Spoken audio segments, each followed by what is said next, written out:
सो है my guys, कैसी हो? सब ठीक है ना? आई होप सब ठीक ही होंगी, बढ़िया ही होंगी।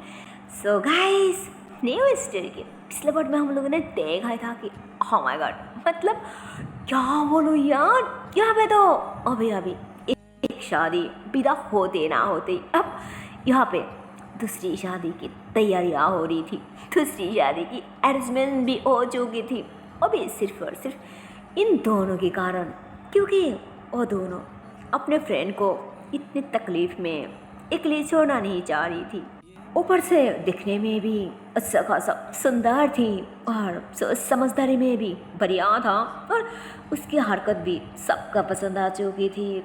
उसकी व्यवहार क्या सब कुछ बढ़िया था, और वो लड़की भी उसी की तरह अनाथ था। उसकी भी आगे पीछे रोने के लिए कोई नहीं था, इसलिए वो लोग सोचती कि इसकी भी सहारा मिल जाएगी और हमारी दोस्त को भी एक अच्छा सा एक केयरफुल लाइफ पार्टनर मिल जाएगी। भला इससे हमें और क्या चाहिए? हमें और कुछ नहीं चाहिए ना। हम तो यही चाहती हूँ कि हमारे फ्रेंड हमेशा खुशी रहे, भला रहे।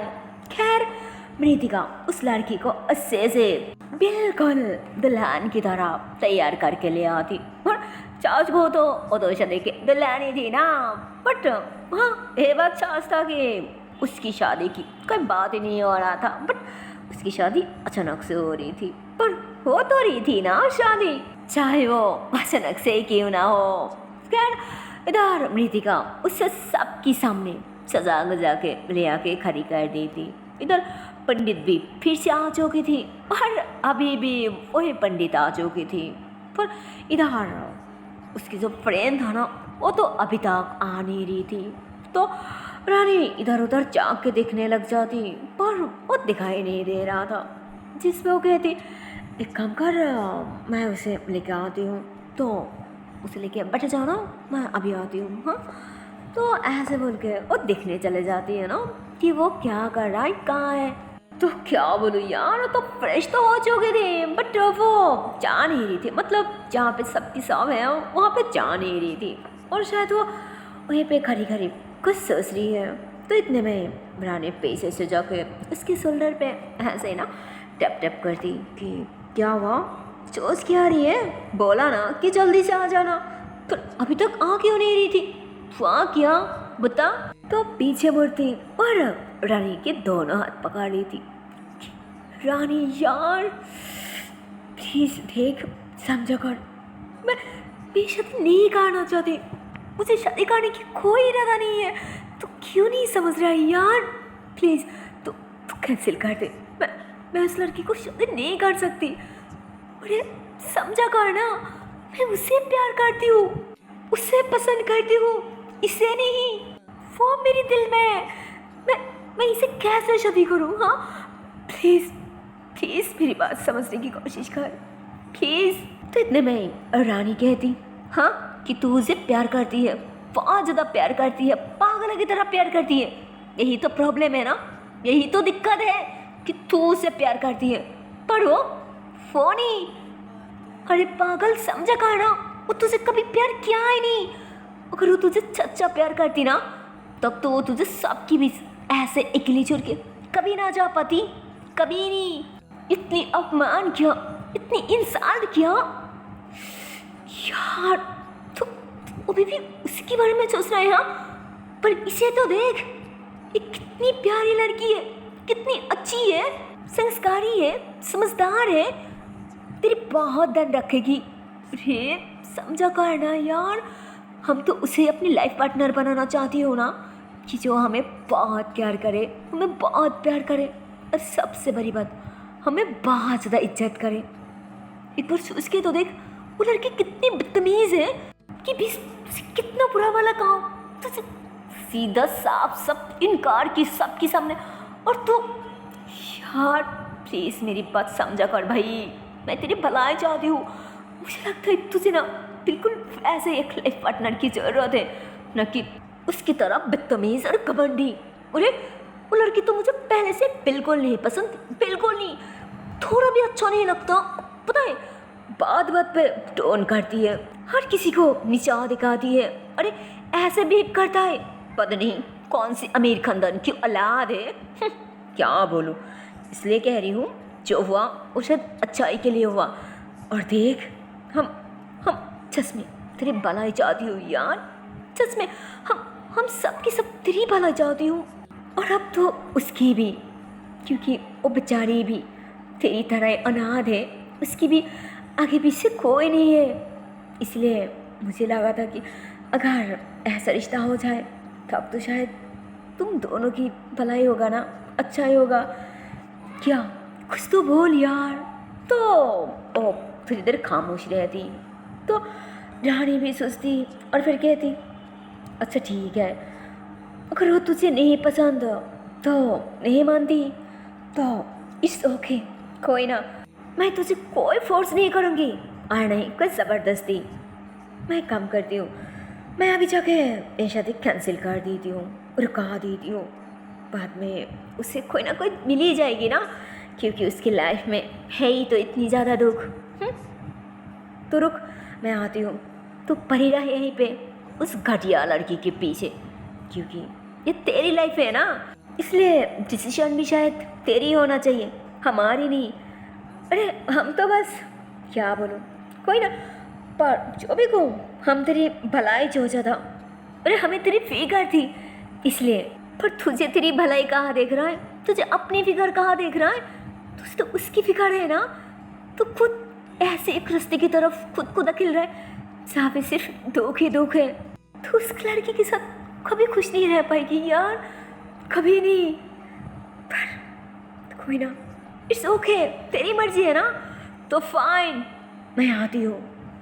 तो ऐसे बोलकर शादी कैंसिल करने के लिए आगे बढ़ने लग जाती, मतलब वो चले जाती और वहाँ जाके वो सबसे बात करने लग जाती कि आई एम सॉरी अंकल, असल में तो वो ऐसे ही शादी कैंसिल वाली बात कहने वाली होती, पर इतने में ही वो लड़का आ जाती कि आई एम सॉरी थोड़ा लेट हो गया, पर सब तैयार तो है ना प्रीति का।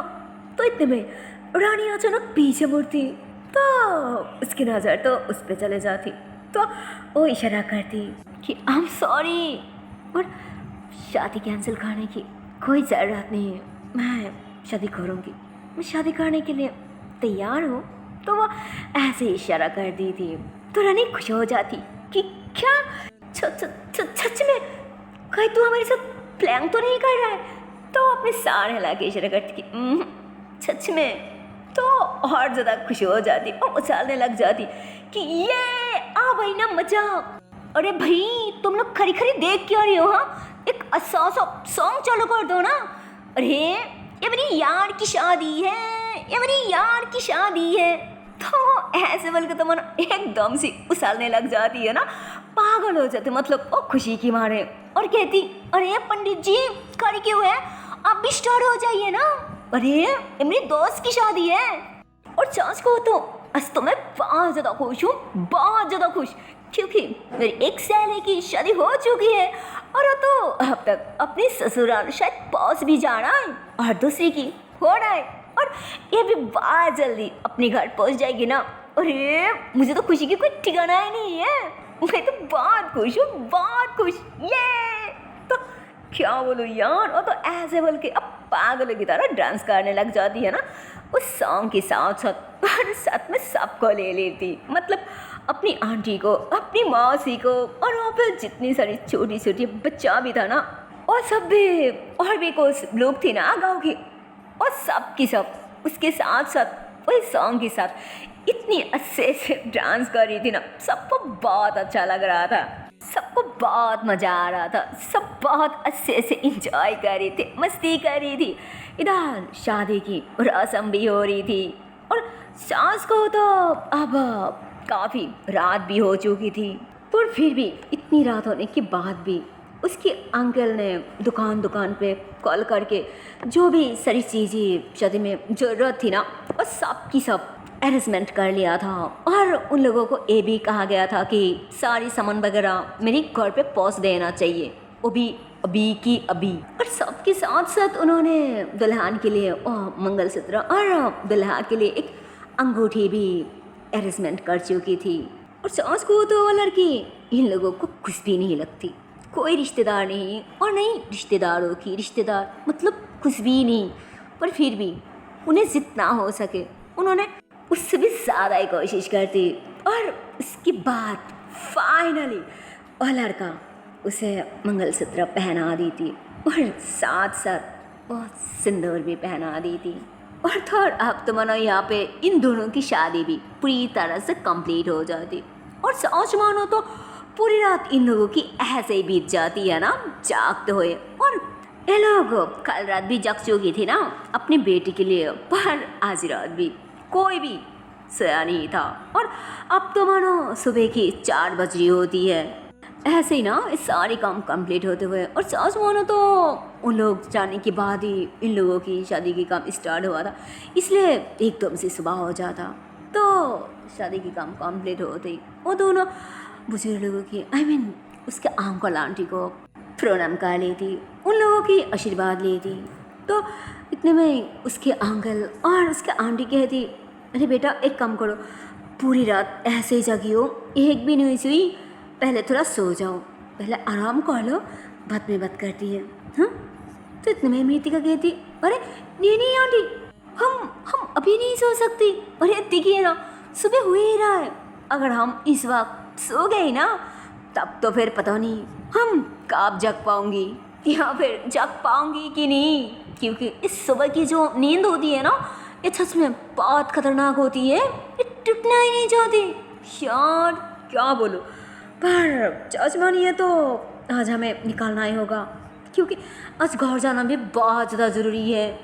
और इसके ऑफिस के काम तो बहुत ज़्यादा मिस हो रहा है, वहाँ पे बहुत ज़्यादा प्रॉब्लम हो रहा है सच में। और इसलिए तो मुझे लगता है शायद हमें अभी की अभी निकालना चाहिए, क्योंकि अगर सुबह सुबह निकल गई ना फिर तो हम बहुत जल्दी पहुँच जाऊँगी। प्लीज़ आप लोग परमिशन दे दीजिए प्लीज़। तो इतने में रानी भी कहती, जी अंकल मृतिका बिल्कुल सही कह रहा है। तो इतने में उसकी वो फ्रेंड भी कहती, हाँ अंकल अगर आप लोगों की परमिशन है तो मैं भी इसे लेके निकलना चाहती हूँ, वो भी इन लोगों के साथ। तो वो दोनों खुश हो जाती कि क्या सच में, फिर तो बहुत मजा आएगी। तो उन्होंने कहती, अरे क्या कह रहे हो बेटा, ऐसे कैसे हम तुम्हें जाने दे सकती हूँ, अभी अभी तुम्हारी शादी हुई है, 2-4 दिन तो रुकना ही पड़ेगा ना। और वैसे भी वहाँ जाके तुम क्या करोगी, सुना है वहाँ पे तुम्हारी भी कोई नहीं है, पर यहाँ पे एटलीस्ट हम तो हो ना, यही रहो हमारे साथ हमारे घर पे। उस घर पे जाने की तुम्हें कोई ज़रूरत नहीं, अरे तुम हमें अपना मान सकती हो। तो इतने में वो कहती, अरे नहीं नहीं अंकल अब मुझे गलत समझ रही है, ऐसा कोई बात नहीं है कि मैं यहाँ रहूँ या फिर वहाँ रहूँ। असल में मैं चाहती हूँ कि हमारी ये नया ज़िंदगी हम हमारे घर पे स्टार्ट करना चाहती हूँ, यहाँ नहीं। जिस पे उन्होंने कही थी, हाँ बेटा तुम कह रही तो बिल्कुल सही, पर ये बात भी सच है कि उसकी यहाँ पे कोई नहीं है, पर उसकी थोड़ा जायदाद वगैरह उसकी गौर तो है ना। तो कहती, हाँ ठीक है कोई ना, हम कभी कभी आ जाया करूँगी ना, क्योंकि इस घर में तो इसकी याद जुड़ा है ना, तो ऐसे कैसे हम ना ज़रूर आएंगे। अब हमें निकालने की आज्ञा दीजिए और बस हमारे लिए दुआई कीजिए। तो वो दोनों ऐसे बोल के फिर से आशीर्वाद लेती। और अब तो मानो उन दोनों को आशीर्वाद लेते हुए देख के वो दोनों मतलब रानी और मृतिका भी उन दोनों के पैर छू के आशीर्वाद लेती, जिस पे अब उन्होंने भी मुस्कुराती और उन दोनों के सर पे हाथ बुलाती। तो दोनों खुश हो जाती और हंसते हुए ऊपर की तरफ भाग जाती है ना, मतलब उन दोनों की सामान वगैरह था, बैग वगैरह था, वो लेने के लिए ऊपर की तरफ भागती, फिर नीचे आ जाती। उसके बाद वो चोटी से मिलती और उसे कस के हक्का लेती, उसे किस करती, उसकी सेक्स खींचती और उसके बैग के अंदर जो चॉकलेट वगैरह था ना वो सारी की सारी निकाल के चोटी के हाथ में दे दी थी। और तभी उसे फील होती कि अरे यार मैं मेरे फ्रेंड को देने के लिए जो गिफ्ट लाई थी वो तो देने में भूल ही गई। तो फ़ौरन निकलती और अपनी आंटी के हाथ में थमा लेती कि सॉरी आंटी, अरे मैं तो ये उसे देने में भूल ही गई, प्लीज़ आंटी अब उसे ये ज़रूर दे देना, और मैं उससे बात करके सॉरी भी कर लूँगी, माफ़ी भी मांग लूँगी, प्लीज़ आंटी प्लीज़। तो उन्होंने कहती हाँ हाँ बेटा ज़रूर, क्यों नहीं, मैं उसे पक्का दे दूँगी और आते ही दे दूँगी। तो खुश हो जाती कि thank you aunty, thank you so much. फिर हम आती हैं बाय। तो अब यहाँ पे सब की सब एक दूसरों से मिलती और दोनों भी अपने अंकल आंटी से, अपनी वो जो मौसी था ना उनसे मिलती और सब की सब मिलने के बाद बाय करके अपनी गाड़ी में बैठती और तुरंत वहाँ से निकल जाती है ना अपनी शहर के लिए। और इधर हंसते हुए और दोनों की दोनों अहमद प्रीतिका और रानी और दोनों आगे बैठा हुआ था और पीछे ये दोनों अहमद और नया पति पत्नी। और नया दुल्हन तो बहुत ज़्यादा रो रही थी यार। और सिर्फ रो रही थी क्या, वो तो बहुत ज़्यादा डर भी रही थी, क्योंकि एक तो वो उस लड़के को उसके पति को बिल्कुल नहीं जानती, ऊपर से उसी अनजान आदमी के साथ वो अनजान शहर के लिए निकाल चुकी थी। और जॉर्ज को तो उससे पता भी नहीं था यार क्यों कितने साल के लिए, कितने दिनों के लिए, कितने महीने के लिए जा रहा है, वो भी अपनी इतनी प्यारा सा गाँव छोड़ के आगे। यहाँ पे उसकी अपना कहने का उसकी मम्मी पापा कोई नहीं था, पर ये गाँव ये तो उसकी अपना था ना। वहाँ के लोग भी उससे बहुत प्यार करती। वहाँ के कुछ लोग था जो बुरा था, उस पर गलत नज़र डालते, पर जॉर्ज मोनो तो उसी गांव में कुछ लोग ऐसा भी था जो उससे बहुत ज़्यादा प्यार करता था, उसका ध्यान रखा करता था। तो वो दिल ही दिल में वही सब सोच उसके और रो रही थी। वो बहुत ज़्यादा सैड हो जाती, उससे बहुत ज़्यादा तकलीफ़ हो रहा था। गांव छोड़ जाने के लिए उससे बहुत ज़्यादा बुरा लग रहा था।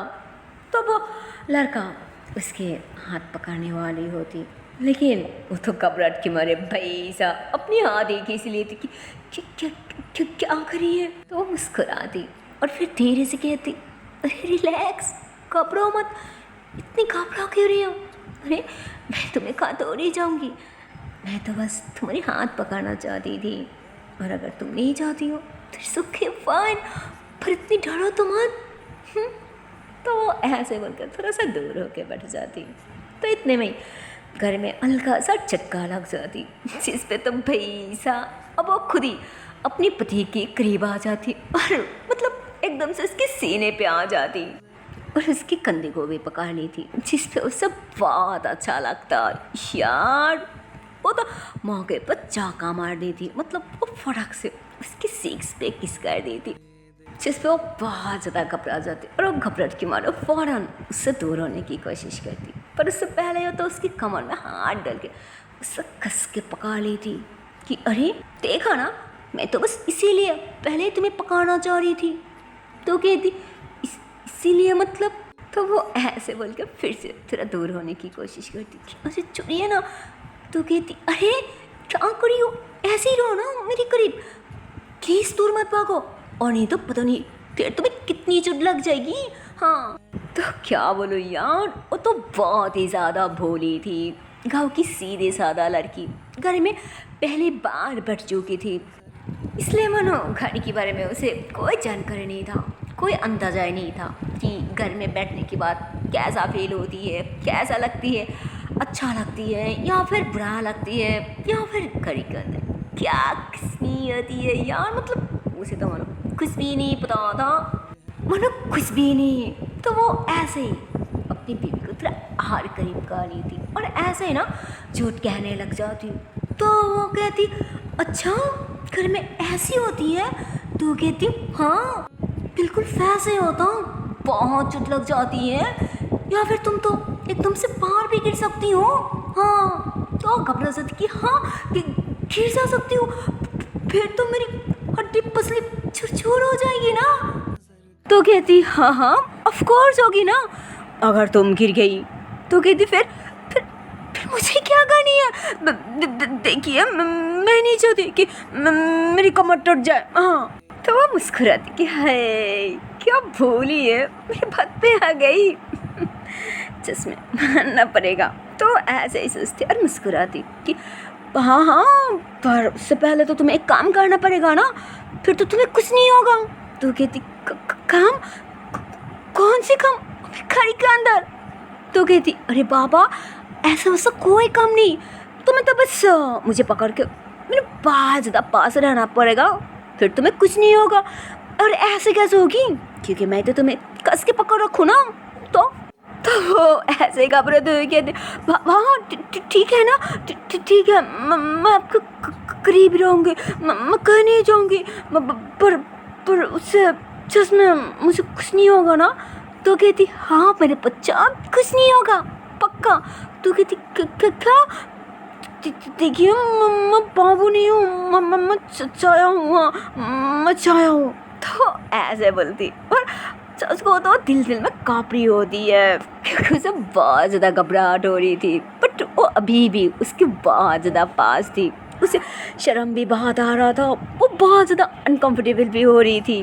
पर वो क्या ही करती, क्योंकि उसे जो समझाई जा रही थी उसे वही विश्वास हो रहा था। वो यकीन हो जाती और वो ना जाते हुए भी वही पट जाती। और इधर वो दोनों तो अब इस सीन मिरर में देख देख के मुस्कुराई जा रही थी, हंस रही होती है कि अरे भाई इन दोनों की नज़दीकियाँ तो देख, अरे उसको तो इसे तो पहले शादी नहीं करनी थी, और अब देखना यार कैसे चमक की तरह चिपक के बैठी है। मानना पड़ेगा ये लड़कियों की हरकत ही। अरे थोड़ी देर पहले तो बोला था कि उसे इतनी ज़्यादा प्यार करती है कि किसी और के साथ शादी मना ही नहीं सकती, फिर अब तो देख।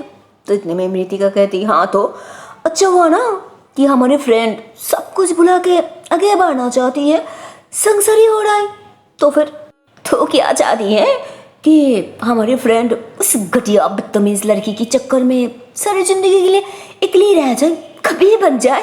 हाँ तो कहती, अरे नहीं मैंने ऐसा कब बोला, तू भी ना छोटी सी बात को पतंगर कैसे बनाना है वो तो कोई दुस्से से के पागल। मैं ऐसा क्यों चाहूँ, मैं तो ये चाहती हूँ ना कि हमारे फ्रेंड्स वो हमेशा खुश रहे, हमेशा हंसते खेलते रहे, पागल कहीं की हट। तो ये दोनों ऐसे आगे बैठ के ना उन दोनों को देख रही थी और ऐसे ही तरह बात शादी कर रही थी, और दोनों तो अभी भी ऐसे एक दूसरे को चिपक के बैठा हुआ था। पर वो जो चाह था ना वो ऐसे थोड़ा सा दूर होने की कोशिश करती। तो इतने में वो लड़का ऐसे ही कहती, अच्छा फिर क्या तुम्हें मुझसे दूर होनी है ना। तो वो घबरा जाती कि नहीं मुझे नहीं दूर होना, अगर मैं दूर हुई फिर मैं गिर गई तो नहीं। तो कहती, फिर दूर क्यों जा रही हो। तो वो ऐसे कहती, वो तो कहती, देखो डरो मत, कुछ नहीं होगा, मैं तुम्हें कुछ नहीं करूँगी अगर तुम ना चाहो तो। और चाच को तो मैं तुम्हें बस ऐसे ही पकड़ के बैठा ताकि तुम्हें चोट ना लग जाए। तो वो शॉक कि हाँ, तो ऐसे आराम से उसे सर देती कि सच में लो अब आराम से बैठो, और हाँ ये पकड़ लो, तुम्हें कुछ नहीं होगा। तो वो ऐसे बोल के अब पता नहीं क्यों थोड़ा सा दूर हो जाती और अपनी फ्रेंड्स से बात करने लग जाती कि अरे यार एक काम करना, कोई भी शॉप देख के तेरी साइड पे लगा दे यार, भूख लगी है ना, कुछ खाने को ले लेती है। तो रानी कहती ठीक है देखती हूँ, आगे दिखाई दे रहा है शायद कोई शॉप वगैरह होगी, चल वही रुकती हूँ। तो ऐसे बोल के थोड़ा सा आगे जाके गाड़ी साइड पे रुका दी थी।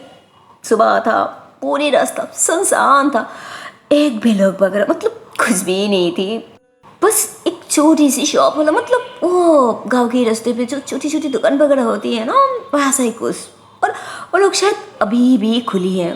फिर वो तीनों गाड़ी रुकने के साथ साथ तीनों की दोनों नीचे उतार आती कि ले कौन क्या खाएगी, ले जल्दी से।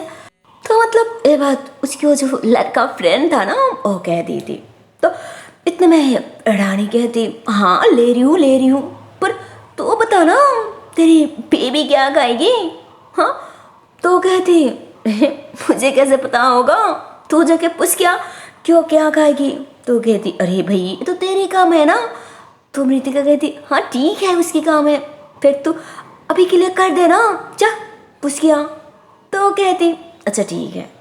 तो रानी फिर से कहीं में आ जाती कि अरे छाया भाभी जी आप बोलिए अब क्या खाएंगे, आपके लिए क्या लूँ?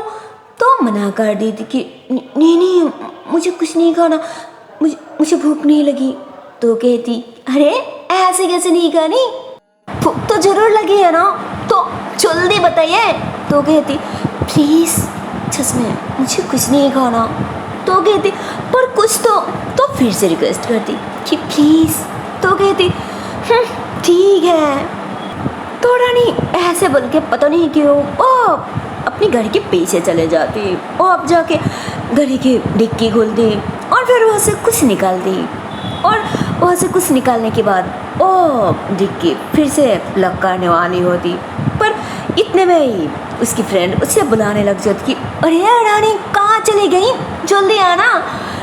जिस पे वो जल्दी के कारण डिक्की नीचे तो कर पाती है बट वो लॉक करना भूल जाती, और ऐसे ही अपने फ्रेंड्स के पास ही चले जाती कि सॉरी यार, कुछ काम था ना डिक्की में, वही कर रही थी। तो कहती ठीक है, फिर बताओ वो क्या खाएगी। तो कहती अरे बोला कि कुछ नहीं खाएगी, मुझे भूख नहीं है। तो मृतिका कहती अरे ऐसे कैसे नहीं खाएगी, जरूर भूख लगी है ना, और हो सकती है कि वो शर्मा रहा है इसलिए ऐसे बोला। एक काम कर, तो उसके लिए कुछ ऐसे ले ले, फिर घर के अंदर समझा बुझा के तेरा प्यार से खिला देना। अरे तेरी बीवी है, ऐसे कैसे भूखे चलेगी। तो कहती हाँ ठीक है, अगर तुम दोनों कह रही हो फिर ले लेती हूँ। तो कहती अरे ऐसे कैसे हम कहने से ले लेगी, हाँ तेरी बीवी है, तेरे जमदरे बनती है ना, उसकी ध्यान रखना। तो फिर तो कहती हाँ भाई क्या करूँ, फंस गई हूँ ना। और दोनों भी हंसती कि हाँ फंस जाना ही अच्छी बात है, और नहीं तो ऐसे कैसे सारी ज़िंदगी किसी और के पीछे भागती रहेगी, चल पागल कहेगी।